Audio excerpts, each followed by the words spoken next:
Мына эми өзүнүн туалетинен чыккан, башкасынан чыккан кагаз, кугаз, мусордун баарын но кошунасынын эшигинин алдына алып келип таштайт экен.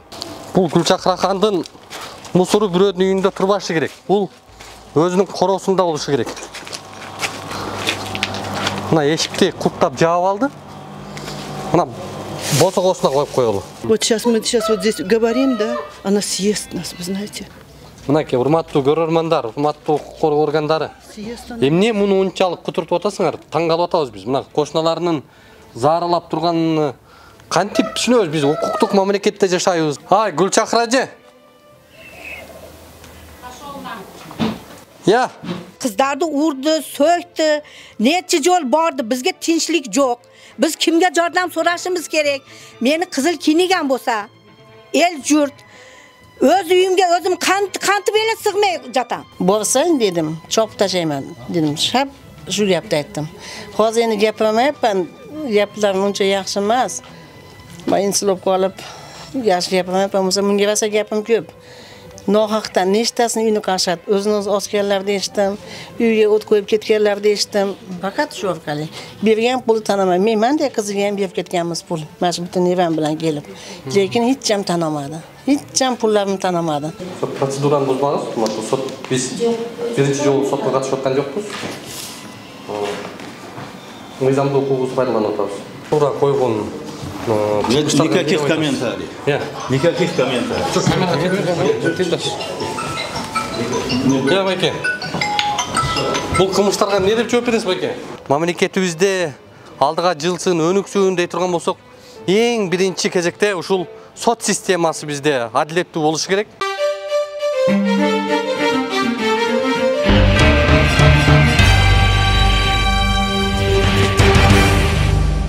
Москвадагы журтташтарга жарыя, алыстагы мекендештер сиздер үчүн Айдент клиникасы каалгасын ачты. Дареги текстильщик метросу Люблинская көчөсү 17, 3 корпус. Медициналык борбордо стоматология күнү-түнү иштейт. Алими терапия, гинекология, урология бөлүмдөрү, балдарды сүннөткө отургузуу, анализ тапшыруу, УЗИ саат 9-дан 21:00-гө чейин жума бою дем алышсыз кызмат көрсөтөт. Айдент заманбап жабдууларды орнотуп, тажрыйбалуу, такшалган дарыгерлерди гана ишке алган. Улукбектин катталуучуларына атайын акция. Клиниканын стоматологиясында рентген жана консультация акысыз. Ишемби жана жекшемби күндөрү тиш жулуу бекер. Гинекологдун жекшемби күнү терапевтин кабыл алуулары акысыз. Айдент ооруба асыл мекендеш. Москвадан Кыргызстанга тез арада жүк жеткизиш керекпи? Бул ишти адиске тапшырып, аманаттан кам санабаңыз. 1 килограммдан бир нече тоннага чейинки жүктү Кыргызстандын каалаган аймагына жөнөтө аласыз. Улукбектин катталуучулары үчүн атайын жеңилдиктер бар. Байланыш номери +7 926 763 73 81. Саматсыздар, урматтуу көрөрмандар, биз азыр Ош облусуна караштуу Араван районунда турабыз. Өзүңүздөр билгендей, бул Араван районунда биз буга чейин ушул мыйзамсыз жолду тосуп алып, андан сырткары ушул Аравандын жашоочуларына тынчтык бербей аткан Ботоева Гүлчакырахан эже жөнүндө бир берүү чыгарган элек. Мына ошондон дээрлик 1 айга жакын убакыт өттү. Эмне өзгөрдү? Бул жакта кандай жыйынтыктар болуп атат? Деги эле бул Гүлчакыр ападан жапа чеккен адамдардын бүгүнкү күндө укуктары кандай корголуп атат? Алар жөнүндө кандай иштер жүрүп атат? Мына ушул жагдайда бир топ суроолорубуз бар. Мына ушул көйгөй боюнча биз бүгүн Араванга кайрадан келдик. Азыр өзүңүздөргө белгилүү болгондой, бул жакта ушул баягы жолду тосуп алган жагдайды кандай өзгөртүүлөр жүрүп жаткандыгын айтабыз. Андан сырткары, урматтуу көрөрмандар, мен азыр бул бутумду бир аз кокустатып алганмын. Бул боюнча ушул сиздерге түшүндүрүп коеюн. Мындай жаман кабатырланбаңыздар, баары жакшы менде. Азыр ушул жагдайды сиздерге көрсөтүп берели. Жүрүңүздөр.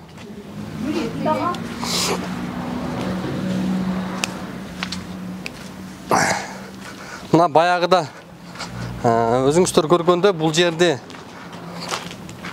түз эле тосуп алган эле. Мына ушул жол болчу. Бүгүнкү күндө мында жолду ачыптыр.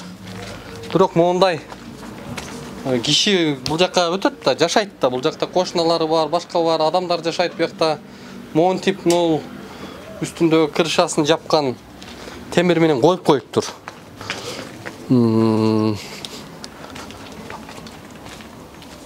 азыр өзүңүздөргө дагы бир түшүнүктүүрөөк болсун. Бул жакта ушул Араван районундагы коопсуздук маселесин кароо үчүн биз атайын укук коргоо органдарынан чакырып койгонбуз. Гүлчакыр ажы, саламатсызбы? Ай, Гүлчакыр ажы. 2 миллионго мага арыз жазган экенсиз. Келдим. 2 миллионуңузду каяктан алдыңыз эле? Не болду эле? Каерден урдап кетиптир биз сиздин 2 миллион акчаңызды? Мына эшик тилип алды өзүңүздөр көргөндөй. Мына бул жерди баягыда өзүңүздөр көргөнсүздөр, кадимкидей эле тосуп, мына жерден адамдар шүнтүп өтчү эле да, мындай кичинекей жерден. Азыр өзгөртүп коюптур, жакшы өзүнүн баягы чектен чыккан мыйзамсыз жагдайына чек коюлуптур да. Эми мындай нерселерди коюп, бирок жолду алса дагы, жана фундаменттерди бутса дагы, эми мондай бачокторду коюп алып, адамдардын бул жакка өтүүсүнө тоскоолдук кылып, дагы деле мындай бир үстөмдүк жанагындай кандай деп айтабыз эми, мындай мыйзамдан өйдө туруп, же мындай бир өзүнчө хандарда илгерки мындай бир басмачылардын доорындагыдай эле бир поведениялар менен жашайт экен бул жакта. Бул фундаментти албаптыр аягын. Бул жака гүлдөрдү коюп алыптыр. Бул жерге бочкаларды коюп коюптур. Бул жактан келген адамдар машина менен бул жака келсе, дагы деле машина батпайт. Бул жашоочуларга, буяктагы жашоочуларга баягыдай болбосо дагы бирок тоскоолдуктар бар экен. Тетиги темирлерди коюп коюптур.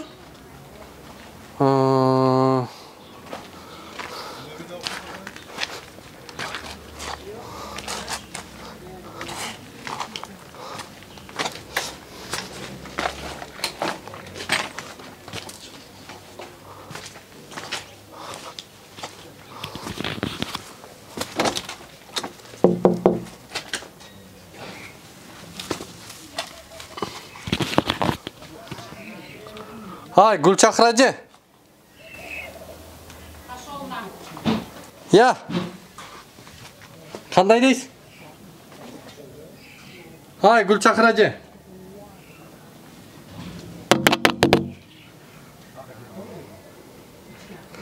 Ой, Гүлчакыр ажы. Мына урматтуу көрөрмандар, эми уурунун бир жери кууш деп коет да кыргыздачы. Баары бир адилеттүүлүк, бул чындык, бул күчтүү болот. Балким аны убактылуу жеңиши мүмкүн, убактылуу аны басышы мүмкүн, бирок түбөлүккө эч ким чындыкты, адилеттүүлүктү баса албайт. Бул турмуштун чындыгы. Эртедир кечтир бул нерсе баары бир ачыкталат. Биз азыр сиздерге мына Гүлчакыр эженин үйүнө келдик. Келиңиз апа. Ортак келим апа. Мына Гүлчакыр эженин үйүнө келдик.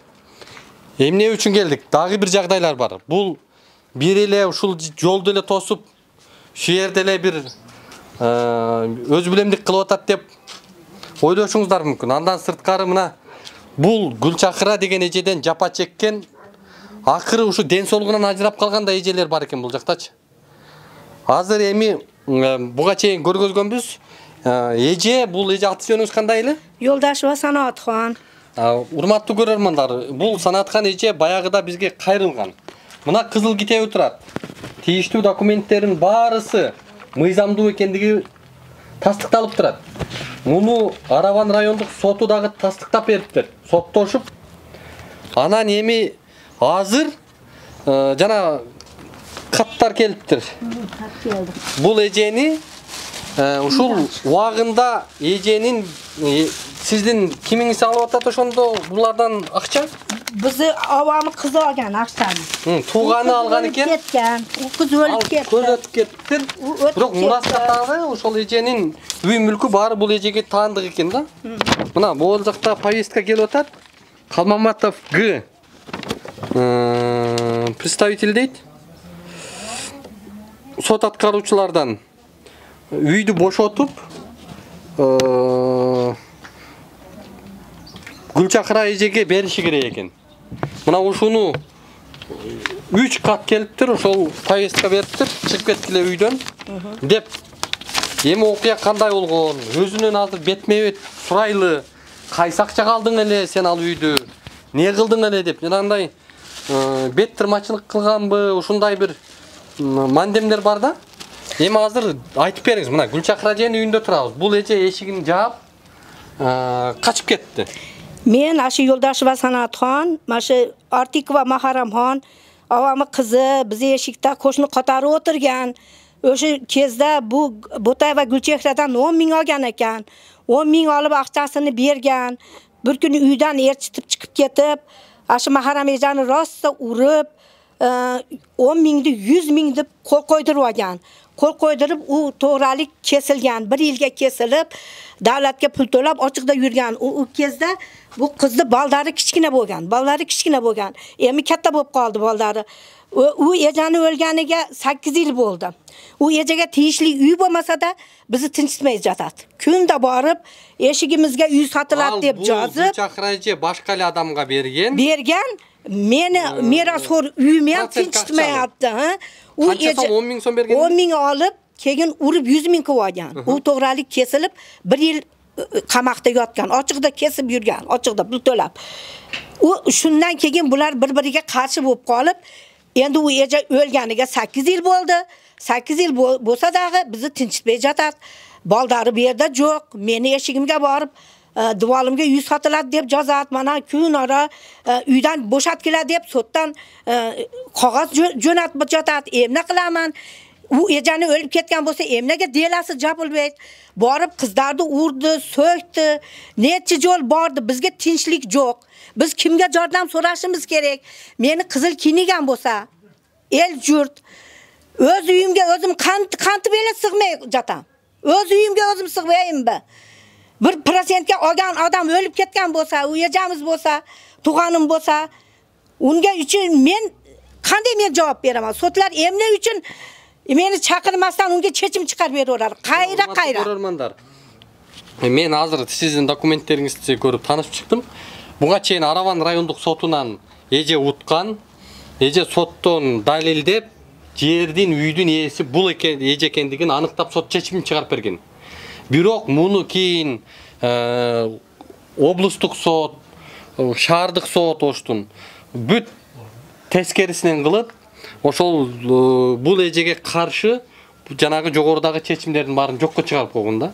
Эми бизде соттор жакшы эле мындай бир бети жоктугун кичине токтотпой койду да. Эми бул эжени азыр үйдөн чык, үйдү бошот деп 10 миң сом шул эженин эжеңиз болуп калабы? Эжеси алган акчага проценттин коштуруп 100 миң сом кылып, 100 миң сомду дагы 7 жылда кошотабы? 3 жылда 711 миң кылып үйдү өзүгө намыга өткөзүп алган да бу. 3 жылда үйдү 750 миң сомго көтөрүтүп, проценттин кошуп, андан ары эми үйдү менчиктеп алыптыр да. Мына бети жоктуктун дагы кичине эби болот да. Урматтуу укук коргоогандары, мына сот системасы бизде качан бир ордуна келет, я. Ушул соттор качан адилеттүүлүккө барасыңар? Качан ушундай бир элди какшатканды коесуңар? Мына ачык көрүнүп турат. Ошол жерде кошуналары бул эжеге барып үйдү бошоткула деп барганда сот аткаруучулар жалпы эл ошол жерден жапатырмак чыгып айтты. Баарына каршы туруп киргизбей коюптур буларды. Эл журт ошол жерде көрүп турган кошуналардын баары чыгып айтыптыр да. Эми азыр беттештирип, кайсы акчаңа алдың эле, эмнеге кылдың эле, кандай болду эле деп суроо салганы келсек, ичинен сөгүнүп Гүлчакыр апабыз эшик тилип алды. Кандай болгон күндө дагы урматтуу кыргызстандыктар өзүңүздөрдүн бааңыздарды бериңиздер. Мына ушул Араван районундагы сотторду, Ош облусунун сотторун, шаардык сотторду көзөмөлдөп отурган жогорку сотту органдары, бийлик бутактары баарыңар мындай бир назар бургула Араванга. Айтыңыз эми. Sizlardan surançım. Sotlar adalatli bo'lgila. Endi birovni bir 10 ming aqchasiga birovni o'tkazib bermagila. Adam olgan odam o'lib ketgan, 8 yil bo'ldi. To'langan balaqcha. To'langan, o 3-4 ming qilib aqchasini prosentini olgan. Emnega bizni tinchitmaydi. Sotlarga ela borsanglar bu kim uyi, kim egasi demasdanlar o'tkazib beraverasizlarmi? Iltimos sizlardan. Sotlar bir to'g'rilikni qarab qo'yinglar. Sotlarga ham davlatimiz oylik to'layapti-ku. Faqat birov pul tashab qo'ysanglar, shunga krasnikiniga qilib berishimiz kerakmi? Bir o'ylanib ish qilaylik, aynan sotlar. Sizlardan o'tinishim prezidentga da murojaat qilaman. Aynan prezident bizga o'xshagan Başta qaqshagan ellar uchun sotlarga bir gapirib qo'ysangiz, bizga o'xshaganlarni tarafini olsa, o'z uyimizdan o'zimiz egasiz bo'lib ko'chada qolaylik. Shunga jicha ko'ngil burib qo'ygilar. Iltimos sizlardan. Iltimos. Rahmat. Anan dagы эже ушул жердечи sizge bir-iki жагдай. Бул жакта siz эле эмес, bir топ адам жапа чеккен турбайбы? Juda ko'pchilik japa chekkan bu qizdan. Bir Mo'minjon degan bola Navoiy bolani osib o'ldi deb eshitdik. Bittasini tikosini tortib olgan ekan, bir Baydirov deganlardi. Bir Tursunoy degan qizni ham uyini tortib olgan ekan. Bu yerda Aravonda juda jabot tortganlar ko'p bu qizda. Bitta men emas. Aravon eli juda yaxshi biladi. Aravonda xan doğru, xandardın janagınday baymanatlardın sayasatı Uzuqaralarda zamoni bo'lib qoldim, men tushunmay qoldim. Bizi elda el yurt qo'riydigan organ xodimlarimiz bor, prokuraturamiz bor, sotlarimiz adolatli ishlasin. Iltimos, adolatli ishlasin. Bizga o'xshaganlar o'z uyimizda o'zimizni ko'chaga chiqarib qo'ymasin. Rahmat. Sizning ati-joningiz qanday apa? Karimova Mahbuba. Karimova Mahbuba. Mahbuba eje. Биздин угушубузча siz ушул Гүлчакыра эжеден дагы жапа чеккен адам экенсиз. Оорукчанда болуп калды деп угуп атабыз. Окуя кандай болду эле? Bundan aşağı kızımı bilen birleştirdiğim kızga nimasiga kreditiga pul olganman. Pul olib Qancha so'm oldingiz sizlar? 15 ming so'm olganmiz. Prosentga. 15 ming so'm olib ketib, 3 kunda olib ketdim, 26 ming qilib oldi. 3 kunda 26 ming. 3 kunda 26 ming qilib oldi. Ha, bo'pti dedim, keyin nevam bilan aylanib ketyapsam, go'saqtim oldi. Men dedi, o'shga borib dedi, nimamga galiga advokatimga ko'rsatib pul olib kelaman dedi. Shu bo'yicha men nima o'g'limning dokumentini bergan yo'qda. Ne oldu shunda aytыңыз? Sizning go'saqtingiz neni olib oldi? Yer alib oldi sizdan. Yo'q, yerda ham chiqardi yasiga sotuvga qo'yib bu o'zicha, o'z holicha. Lekin haq bilgani uchun mendan hech kim sotib ololmadi. Ololmaydi ham haqqi ham yo'q olishga. Borsang dedim, chopib tashlayman dedim. Shab shu gapni aytdim. Hozir endi gapirmayapman, gaplarim uncha yaxshi emas. Men insilib qolib yaxshi gapirmayapman, bunga rosa gapim ko'p. Nohaqdan nechtasini uyni qarshab, o'zini osganlarni eshitdim, uyga o't qo'yib ketganlarni eshitdim. Faqat shu orqali bergan pulni tanimayman. Men manda qiziga ham berib ketganmiz pul. Mana shu bitta nevam bilan kelib. Lekin hech ham tanimadi. Hech ham pullarimni tanimadi. 200 mingdan oshiq pul berib qo'ydim mana shu dokumentimga. Uydagilardan bekitdim, bolalarimdan pul kelsa ham, boligim chiqsa ham, lekin bu tanimadi. Tanimasdan o'z dokumentim mana shunda. Sizden dokument alıp koydu onun. Sumkamdan oldu.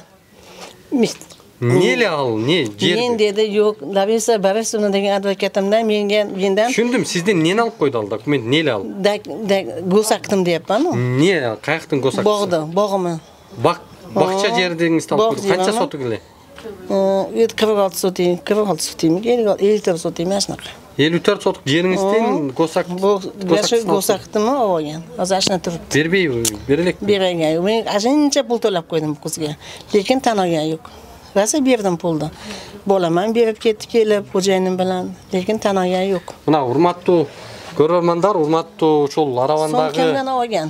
Qo'lim bilan Mana biz buga чейин abdan мындай bir işte күбө болдук. Ушул Араванга жаңы прокурор Токон Мурат деген мындай перспективдүү бир жакшы кадр келгендигин күбө болдук. Мына биз көтөргөн иликтөөлөрдө ушул 18 гектар баягы Нормуратовтар ээлик кылып алган жерди бүгүн мамлекетке кайтаруу үчүн кылмыш ишин ачып, мыйзамдуу бир топ жагдайларды жолго салып келаткандыгына күбө болуп атабыз. Эми бул жагдайды дагы ушул Араван район прокуратурасы өзүңүздөр көзөмөлгө алсаңыздар, монтип карапайым элди, жөнөкөй адамдарды куураткан, буларга ушундай бир адам жасабаган мамилени жасап аткан жагдайларына бир баа берип, укук коргоо органдары жоопко тартуу маселесин караганга убакыт келди окшойт деп ойлоп турам. To'g'ri. Asha arkadaş odamga pulni yo'nda bersangiz, yarmini sizga beraman degan ekan. Men pulni yarmini sizga beraman. Asha pulni menga yo'nda bering 1 million so'm dedi. 1 milliondan 700 mingga tushdi. 700 mingdan 600 ming tushdi. Asha bo'yicha to'xtab turibdi. Bir narsa qilingan. Kimga aytganagini? Asha sudlarga-da. Chechim chiqargan bizga. Hukuk korgoo organlarına jarmını sizlerge berem. Yarmini yo'nda bersangiz sizga beraman degan. U bola ham o'zi menga oxir aytdi. Opa dedi, ololmaydi yerda, olmasin dedi, bermang dedi. Menga mashina degan dedi. Men dedi, siz surishtirdim, siz mehnat qilgan ekansiz. Bu tekin tamoqqa ushatib qo'ymang dedi. Mınaki gördüңүздөр, урматтуу көрөрмандар. Эми кошуналар сиздер сүйлөп бере албайсыздар, э? Өзү көрүп турупсуз. Сиздерге дагы эртең дагы душманчылык кылбасын. Мо жолду ачты ыңгайлуу эле болуп калдыбы сиздерге? Ачкан жок али. Ача элекпи? Неге? Он карай, дугообразный, да, он карай. Я. О, Дугообразный, аны оварсам оларны. Ana shu burchagim chiqqan ana shu oxirigacha. Agar zakonni oladigan bo'lsa, ya'ni 1,5 metr mana shu kirib ketgan. Buzib borish kerak mana shuni. 1,5 metr. Она написала, что мы забрали, да, вот это, что мы что-то прибавили. У нас невозможно прибавить, вы знаете, невозможно. Мы как приехали сюда, да, так оно и есть. Мы не можем прибавить. Вот прибавили они, вы знаете. Да, мы как да, так и стоит. Так и стоит этот дом, вы знаете, ничего, даже сантиметр не прибавили. Невозможно даже прибавить здесь, потому что некуда прибавить. Некуда прибавить, знаете, некуда. Они вон как вон. То было 8 метров здесь, да? А вон осталось. Смотрите, сколько осталось. урматтуу көрөрмандар, кошуналарынын дагы деле бул жагдайда өзү бир ыраазы боло элек. Она сейчас съест нас. Вот сейчас мы вот здесь говорим, да, она съест нас, вы знаете. Мынакей урматтуу көрөрмандар, урматтуу укук коргоо органдары. Эмне муну унчалык кутуртуп атасыңар? Таң калып атабыз биз. Мына кошуналарынын зааралап турганын кантип түшүнөбүз? Биз укуктук мамлекетте жашайбыз. Биздин мамлекет мыйзам менен жашайт. Биздин мамлекетте мыйзам бар, мыйзамдуулук баарынан үстөм турат деп атабыз. А бирок могу кошуналарын сүйлөп, зааралап мындай бир сүйлөй албай атканына не деш керек? Макар, мана расында мана бир эшигimiz, овал эшигimiz. Мана жерде мана. Мана. Кейін марды тандырып барды, бұны өзіптен ки эшигиден марды ачкан ананы. Тосан биринчи келгенбизде деревянный решетка бар edi. Не болуп атат бул сүрөттө ошондо? Yakatadırız değil mi? Şu koşvayan diye düşündüğüm Koşkanımız yok hiç narsani. Hiç narsa kirganımızda hem çıkkanımızda ham yok. Nimani koşamiz? Koşadigan yer yo'q o'zi. Bilasizmi, koşadigan yer yo'q o'zi. Nimani koşamiz endi? Mana shu ana Endi сейчас нас таскает по. Бул сиздерге карыз жазып атат, кошуп алган тигиндей мындай деп. Ашна yazışı mümkün da bu. На нас написали же Садыр Джапаров уже. Садыр Джапарову написали на нас. Что мы это прибавили. Все на всех написал, что мы прибавили. Что прибавили? Нигде ничего не сказано, что прибавили. А прибавила она сама.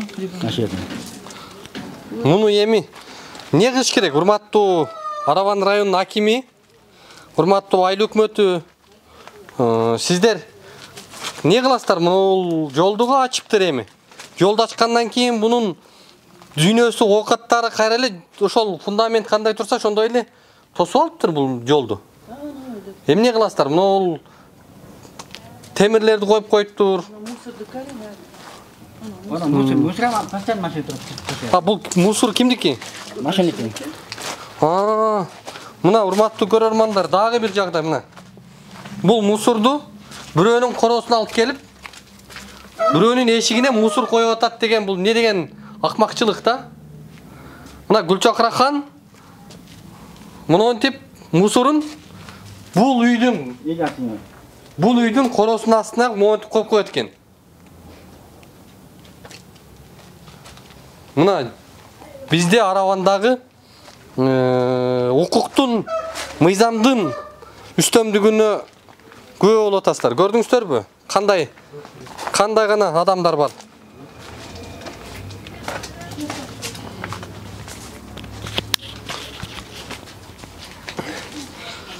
Бизге чыгып жооп бергенге дити барбады. Анткени биз жогоруда айттык, уурунун бир жери кууш болот деген сөз тийип атат. Ак болсо, таза болсо, жакшы иштеп атса, жакшы адал иштеп атса, монтип бизден качмак эмес. Монтип адамдарды сыздатып эжмек эмес да.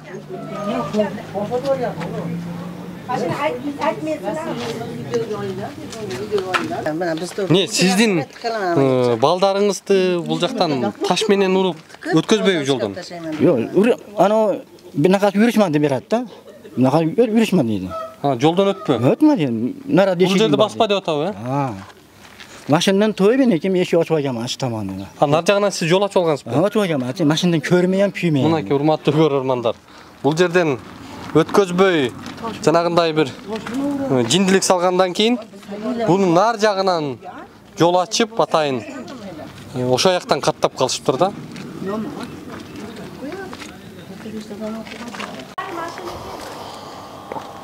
Мына бул Гүлчакра хан дегенибиз Кудай урган адам экен. Мына эми өзүнүн туалетинен чыккан, башкасынан чыккан кагаз, мусордун баарын могу кошунасынын эшигинин алдына алып келип таштайт экен. Могу буюмдары ошонук экен. Бул байкуштар же бир сүйлөй албай, же бир буларга үн ката албай. Кандайсыздар эже, жакшысыздарбы? Сурайлы бул мусор кимдики экен? Салам алейкум. Бул мусор кимдики? Шул. Шул жереже. Неге бери коюп атат? Мына көрдүңүзбү? Адамдар унчукпай койсо, таап алып адамды шундай кылат экен. Эми мен муну туалеттен чыккан мусор экен мунуларчы. Мындай бети жокторго кандай мамиле кылыш керек билбейм.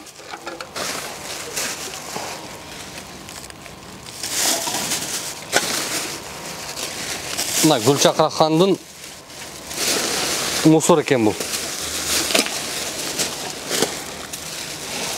Шундай Кудай урган адамдарды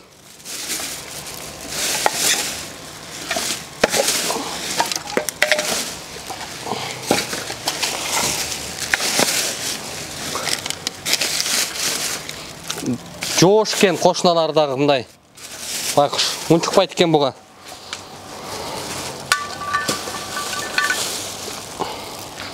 Бул Гүлчакрахандын мусору бирөөнүн үйүндө турбашы керек. Бул өзүнүн коросунда болушу керек. Мына эшикти куттап жаап алды. Мына босогосуна коюп коелу. Айнегинен таштап коелу же үйүнүн ичине.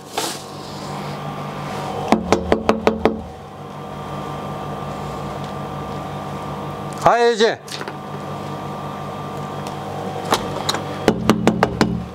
Мына ушундай акмакчылык, ушундай наданчылык деп айтышыбыз керек.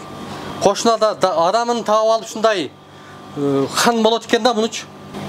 Мына караңыз, эми бүт жолду тосуп дагы эле баягы адатынан кайтпаптыр да. Азыр чыга албай жатат, могул оор экен, мунусун дагы эшигине жөлөп коюш керек эле.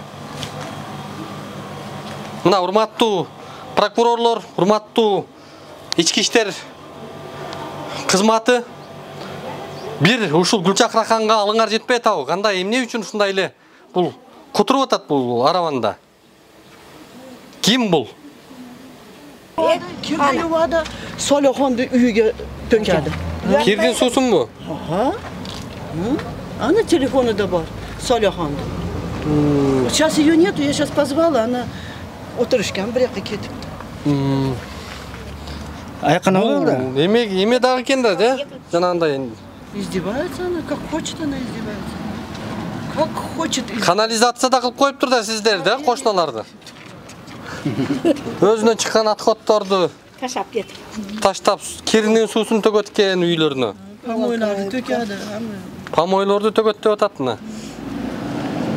Мұны мыйзам менен жолға салыш керек, жоғын беріш керек, болбоса ошол мусорына өзүнү төгүп, башынан ылдый кылып. Убьет она нас сразу. Если так мы сделаем, убьет она. Мынаке, көрдүңүздөрбү? Hakikat buluş gerek de, şillik buluş gerek de. Hazır emin. Qo'shimcha qilolmabsizlar deb oshni. Tökmat qiladi odamlarga. Kim biladi? Tökmat qilib shunday qilyapti-da. Oshiqcha narsa qilmabsizlar deb oshni. Endi masalan, o yuqoriga yozsa, sotlarga yozsa, men uyimidim onu o'tkazib bering desa, sotlar ham chaqirmay, so'ramay turib o'tkazib qo'yaverar ekanda, ashuna bo'lyapti-da bizga Lilapa. Урматтуу көрөрмандар, бүгүн биз ушул Аравандагы жагдай боюнча экинчи маселени сиздерге көрсөтөлү деп турабыз. Бул өзүңүздөр билгендей, буга чейин ушул 18 гектар элдин, мамлекеттин жерин шылуундар, ушул анын мисалында ушул ГКМБда иштеген мурда. Азыр чиновник ошол пенсиядагы Шералы Нормуратовдардын ушул саясаты 18 гектар Араван элинин Аравандын айыл өкмөтүнүн жерин бүгүнкү күндө мыйзамсыз менчик ээси болуп алды. Ошол жакта бир топ адамдардын укугун тепседи деген багытта иликтөө чыгарган элек.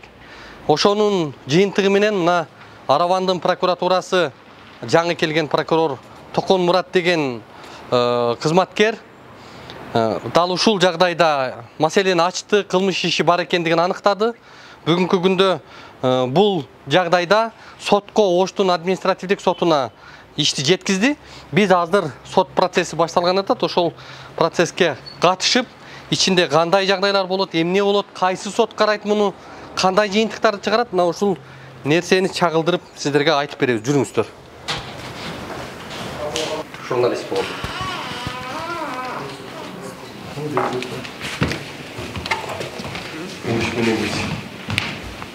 Қайран отырыз.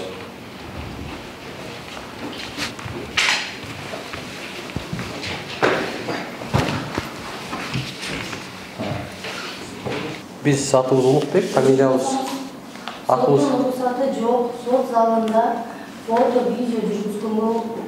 Урматтуу сот процесс башталгандан кейін сіз ходатайство келтіресіз. Өтініш келтіргенден кейін ошонун негизинде сіздің сөзіңіз күчүнө кирет.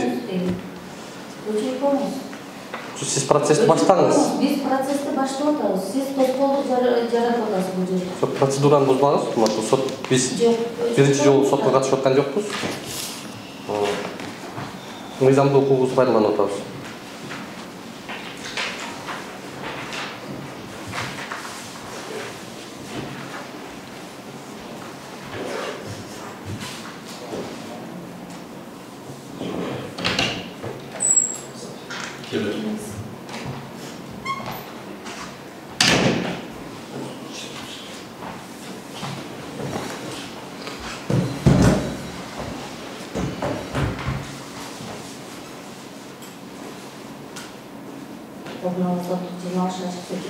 Административдик жоопкер Араван районунун прокурору Токомдун административдик жоопкер кадастр мамлекеттик мекемесинин Араван филиалы 3-жактар Номуратовдорго карата 23-апрель 2020-жылы Бүгүн Номуратовго берилген Ч сериясындагы номер 9016-42 мамлекеттик актысын 30-апрель 2020-жылы Номуратов Шералы жана Номуратов Мырзахипке берилген Ч сериясындагы номер 9016-49 жеке менчик укугу жөнүндө мамлекеттик актысын 30-апрель 2020-жылы Номуратов Шералы жана Номуратов Мырзахипке берилген Ч сериясындагы номер 96-50 жеке менчик укугу жөнүндө мамлекеттик актысын жараксыздык кылуу жөнүндө доору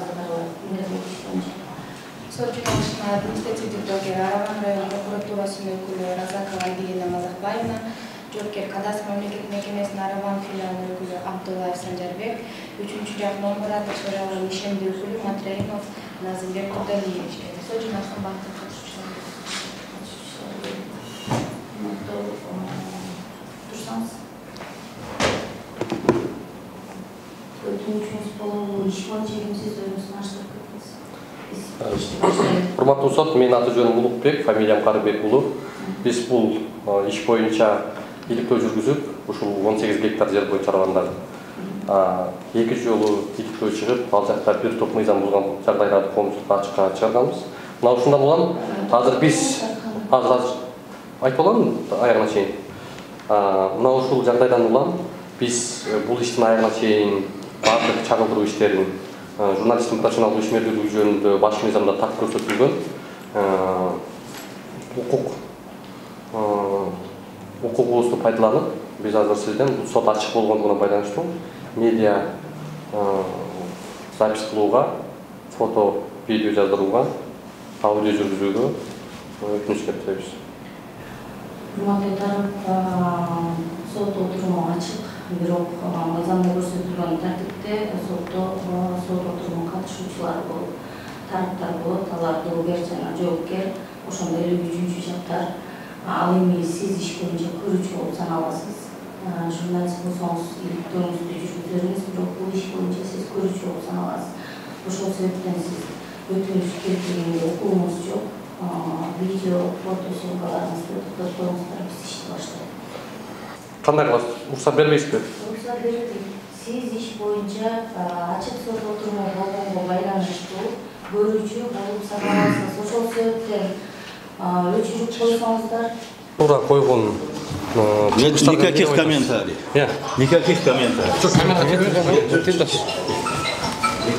Я байке. Бул кылмыштарга эмне деп жооп бересиз байке?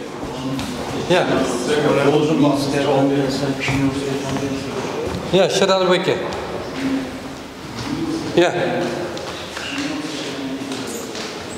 Мына урматтуу көрөрмандар, биз азыр ушул Ош шаарында административдик соттобуз. Өзүңүздөр билгендей, Аравандагы 18 гектар жердин чоо жайы боюнча биринчи сот отуруму болуп өттү. Бул процессте ошол 18 гектар жерди мыйзам бузуулар менен, чоң бир мындай одоно катачылыктар менен кызыкчылыктар кагылышы болуп, ошол жерди бүгүнкү күндө менчик ээси болуп аталып калгандыгы жөнүндө болуп атат да. Бүгүн дал ушул жагдайды Жаныбекова Жаңыл деген сот кароого алды. Эми бул кандай чечимдерди чыгарат, кандай жагдайларды аныктайт?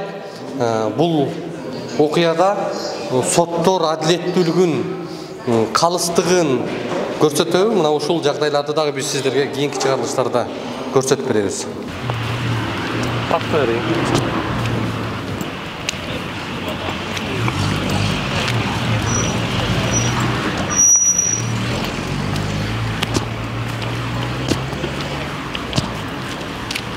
Ай, байке, уруксат бир мүнөт. Бир мүнөткө. Бир эле мүнөт байке. Бир нерсени айтып коеюн дедим эле. Чолоңдоп жетпейм да. Басалбай калам экен. Жакшы, ден соолук жакшы байке. Эми оюнча, азыркы прокуратуранын доводдоруна кандай деп комментарий бересиздер? Мына жооп бергенде баштап атышат, анткени дал ушул бүгүнкү күндө сөз болуп аткан 18 гектар жердин жактоочусу экен. Ошол Шералы Нурмуратовдордун жактоочусу. Эч кимиси комментарий бергенден баштап атат. Эгерде ак болуп, мыйзам бузбай, өздөрүн тазамын деп, адал жол менен эле ошол жерди менчиктеп алдым деп айта турган болсо, анда балким жооп бермек деген да бизде күмөн ойлор жаралып калды. Кандай болбосун, эми соттун кийинки отуруму 20-сентябрга жылды саат 11-ге. Буйруса, биз бул иштин аягына чейин чагылдырып, бул иштин изинен түшүп, бул жагдайда ушул соттун Жаныбекова Жаңыл деген сот карап атат азыр. кандай чечим чыгарат, ошол чечимдеринин жыйынтыгында сиздерге буйруса биз айтып беребиз, урматтуу көрөрмандар. Андан сырткары эгерде мына ротация болуп, адилеттүү болсун, ушу паракор болуп кетпесин деген максат менен президенттин саясаты жана ротация кылды ар бир сотту, ар бир мамлекеттик жетекчилерди. Эми мунун жыйынтыгын кандай кылып көрөбүз? Дал ушул Жамила эженин соттун чечими менен дагы сиздерге айтабыз. Ошондой эле бизде ушул Кыргызстаныбызда, мамлекетибизде алдыга жылсын, өнүксүн дей турган болсок, эң биринчи кезекте ушул сот системасы бизде адилеттүү болушу керек.